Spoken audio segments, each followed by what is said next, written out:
Ladies and gentlemen, welcome to another Bulletproof for BJJ podcast. We have Q&A for BJJ. Now, if you would like to leave us a message, just go to our website and you can click on podcast, scroll down, and you will find the red button where you can leave us a voicemail and we will feature your question, answer that question on the show, just like this. Bulletproof4BJJ.com is the website. Correct. Coming in first, Manny. I wonder if it's a Manolo. We'll see. Hey boys, it's Manny from Melbourne. First off, love the podcast, love the content, keep it up. Shout out. My question for you, what supermarket do you guys shop at? Joey, you come across as a IGA type looking for, fresh organic produce, and JT, you look like more of a Coles bloke. Thanks boys, bye. Ouch. Oh, wow. Man? Pretty accurate. No, I don't think that is accurate. I think, Manny, you've assumed wrong. JT wants that family pack of sausage on special. Yeah, I go $7.99. cheap as possible. I'll be honest, I hate grocery shopping, and I will defer it as best I can, delegate it. So if my partner wants to go, I'll say, go for it, love. Here's all the money, do all the shopping. I think it's the biggest waste of time possible. So I try not to shop. And if I do shop, go really cheap on day-to-day stuff. So it could go Aldi. But when it comes to meat and veg, I prefer to go like butcher or like smaller grocery store. Even though, keeping it real, wherever the sales is at. Could be Coles, could be whatever. Wherever the sales. So what are we saying? Did that just undo all of your go to the butcher? Because No, not for meat. No. Oh, For, right. for meat and veg, that remains. that remains. But for the other stuff, like, oh, they've got a deal on, I don't know, lime soda water or something, like flavor soda water. Get it. Would that be accurate, Joe? Are you an IGA man? Well, I'll be honest, Manolo. When I first heard you go, I was like, IGA, fuck you, bro. Because IGA they're independent. And Yeah. so there's an IGA here at Botany. It's like a fucking hell pit. It's awful. Like, never buy shit from there. And It's overpriced. and then there used to be an IGA at Bondi where I lived. Horrendous. But there are some IGAs out there that are super plush. And That are I could nicely see Joey owned. walking into one of those IGAs. Oh, could Joey see that? What a waker. Yeah, I definitely, like to spend up. But I'm the same. We will look for, we'll go to, Aldi or Coles or whatever, for the day-to-day stuff. But for any of the food stuff, usually pretty particular. Don't mind going to, there's a couple of butchers that I will go to in Sydney. But most of the time we buy our meat online from, organic pasture-raised groups where it's actually cheaper. Because you're buying it from the farm, Yes. and then they just ship it to you. And as long as you're spending over $120, Yeah. and we buy every couple of months, A bunch. yeah, got a big freezer for it. It's really economical, and it's the highest quality. When there's enough room in Joey's freezer amongst all the bow-hunted elk. Yeah, that's right. Farmer Joe is out there At on the the moment, land. I'm just putting sacks full of old t-shirts and stuff in there just to Targets. hold the space for the elk that is incoming. Believe that. But I'm a big fan of that, and I do suggest it if you realize that you buy certain meat products, whatever, regularly, If you can. and it's within your means. Like if you go to Ethical Farmers, or you go to Provenir, or you go to Feather and Bone, they're all in Sydney, probably in Australia. You can order a package, and they do packs of different things, and it's really economical, and it's the highest quality meat produce you can get. There you go.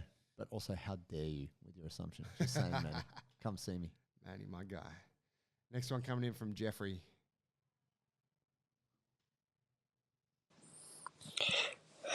Good evening, guys. It's Jeffrey here. I was wondering, what do you consider a red flag?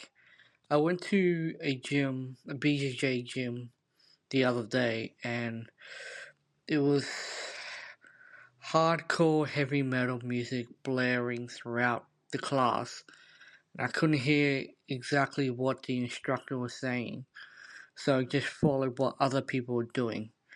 I just don't understand why some gyms have super heavy metal music that you hardly can understand what is going on in class.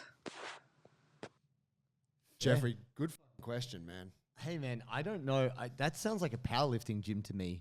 Like I've been to a few powerlifting gyms, and there's always something, Cannibal Corpse or just something like, there's got to be someone screaming in there. Heavy metal for me is a red flag. Always.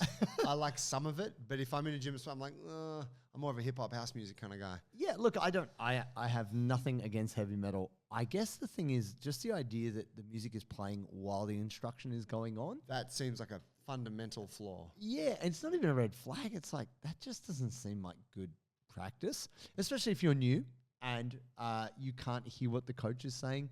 I think that is a problem. So, I mean, yeah, if you're not into heavy metal, I'm not sure what you're into. It doesn't sound like you were vibing it. You got to say culturally, it's maybe not a good fit. In the same way, like if you go to a gym and everybody smokes weed and you're not into that, then you're not going to probably relate to those people, even if they have really good jiu-jitsu. So I think as soon as you can identify that, fuck, this isn't my vibe, you don't want to be there. Yeah. It's going to be a hindrance. I'd definitely give it another bash there because you never know. It could have been like a casual coach. Sure. Maybe they didn't know how to work the stereo. Maybe they weren't aware that it was too loud. Maybe they thought everyone could hear fine. Perhaps you were closer to the speaker. Maybe. Like just that shit can happen. So I'd go back, give it a chance, see if that's kind of what they do or if it was a bit of a one-off. Was the gym called Heavy Metal Jiu-Jitsu? You're like, Legit Cannibal Corpse Jiu-Jitsu. What a name for a band. Dang. Yeah. Get them to play at my wedding. really, really good band from like late 90s, early 2000s. Right on. Anyway. But yeah, good question, Jeffrey. Thank you for it. And yeah, I mean, it's potentially a red flag. Yeah. For me, absolutely. All right, Nick. Hey guys, first of all, I wanted to say thank you for all the amazing content that you provide. I'm a listener from Eastern Europe, so just that you have listeners all over the place. Oh, thank you. My question is more of a mental gymnastics one.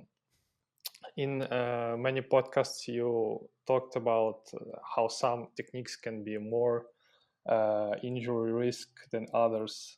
And for example, in one podcast, you recommended to focus on top game more as it's like less taxing on the body. In my experience as a non-competitive hobbyist, I also noticed that most of my injuries have been from the stand-up. So I tried to focus on like pulling guard and then playing a sweep heavy game. I'm curious about your opinion on what bottom techniques would you consider more like injury prone and less injury prone for a guard player. Of course, we know that it's impossible to avoid all the injuries and risks, but let's say K-guard is famous for issues with knees and stuff like that. Curious to hear what your thoughts are, if I'm correct in my assumptions that like low knee shield is the best close guard that you can have in the game and stuff like that. Thank you. Cool. It's a good question. It's a very good question. Thanks, Nick. Well, there's two things there. Yes, there is a lot of injuries with stand-up grappling due to takedowns, but I would still stand behind the fact that playing on top in terms of passing guard is a better place to be than being on the bottom. That said, if you are on the bottom, the place that I've had my most injuries from bottom in guard is deep half guard and in the middle of an inversion, having someone just drop their hip on my face or just rip my leg to the side. And like generally the inversion, like being fully flexed in the spine and rotating and have someone drop their weight on me. That was pretty tough. So yeah, there is possibly, it's hard to say what is safer, but certain positions definitely you have more control and it's not as taxing on the body. Half guard is super famous for that because it's very economical in terms of how much energy you use. Yeah. Whether you're doing knee shield or however you play your half guard, it's typically the stronger old man game. Yeah. If you look to what the old people are playing, close guard, half guard. Man, deep half guard's probably there a bit as well. A little bit of butterfly. Even they got to cop a bunch of like mashing in the face. Face. Yeah, and I do think they're solid. I really like butterfly. Right. Yeah. Personal preference. And I don't know, I feel like it's safe, but I've also got short, strong legs. Chunky legs, So yeah. it suits me very well. It does. and, you know, potentially not knowing what your dimensions are like. If you had long, lanky legs, you could be putting yourself in a position for, I don't know, getting your legs attacked or something. Yeah, definitely. And look, I think, at least from what Nick's saying, possibly it's like, if you are going to play bottom, how do you approach that? Now, recently, I think is it Owen Flanagan, our friend in the UK, he was talking about how he prioritizes his jiu-jitsu when he's playing guard, and he goes subs, any path to the back, and sweeps. That's what he just focuses on in terms of his priority from guard, Right. to make sure that he's not copying problems from the top. Right. So he's like, I'm always trying to get subs, always, because that makes the person passing more on their back foot. Yeah. And then if I can't submit them, I want to take their back, because I don't want to be under there forever. Yeah. And any way that I can get to the back, I want to get to the back. And if there's no way for me to get to the back, well, fuck it, I'm going to take a sweep. Right. And that was kind of his order of priority in terms of how he Triage. approaches playing his guard. But yeah, I'd say I am a big fan of Butterfly and X guard. And I really rate K guard, to be honest. I think single X is problematic for knees. I think people underestimate how bad that can be for you. And also, if you spend too much time in knee shield, it's a lot of work on the hip. I used to play a lot of knee shield half guard. So it's probably not as good for you as you think it is. Any of the kind of more open dynamic guards, like if we're talking about gi jiu-jitsu, playing spider guard, lasso, any of that, a lot of torque on the knees and ankles. So I would say that's, even though it's great jiu-jitsu, it's probably more taxing. So possibly more likely to give you injuries, possible, allegedly, saying all these things. Yeah, I think another consideration is where, like, it's one thing to use a particular type of guard, but then where are you going with that? Yep. So say, like, I like a bit of single leg X, but I don't really use it to enter leg entanglements and stuff that much. Right. Lately more, because I'm playing with that, but I'll use it to sweep, right? Like, stretch them out, sweep, or send them back the other way with a single leg, or go to a regular X guard. And so in that way, I think that when you're going into more leg entanglements, I do think that exposes you to injury risk, because there's just a lot of shit moving there, isn't there? And like when you add in the inversions and whatnot and their escapes and whatever, I find that that's quite a risky place to play. Not a bad place to play in by any means, and I think everyone should learn it. But if I'm trying to reduce injuries, I'd be like, maybe I'm not going to go for an entanglement. Yeah, I play a bunch of reverse De La Riva. That's probably like my best game, but it does expose you to attacks from the top, like in terms of your free leg. And I think this is something you want to consider, is that these days the idea of just keeping your guard and passing the guard, that's kind of not, you know, people are diving to back takes as they pass. You know, people are doing all kinds of stuff. So people entering into leg locks while they're passing your guard is very common. So I guess what you want to consider isn't just the load you're taking when you're in guard, but how that person might attack you when you're on the bottom. And that is a consideration for your mental gymnastics. Boss. Thank you for the questions. If you want to post a question for us, bulletproof@bjj.com, go to the podcast page, leave us a voicemail, and we'll feature you on the next Q&A. Thank you, guys. Cheers, guys.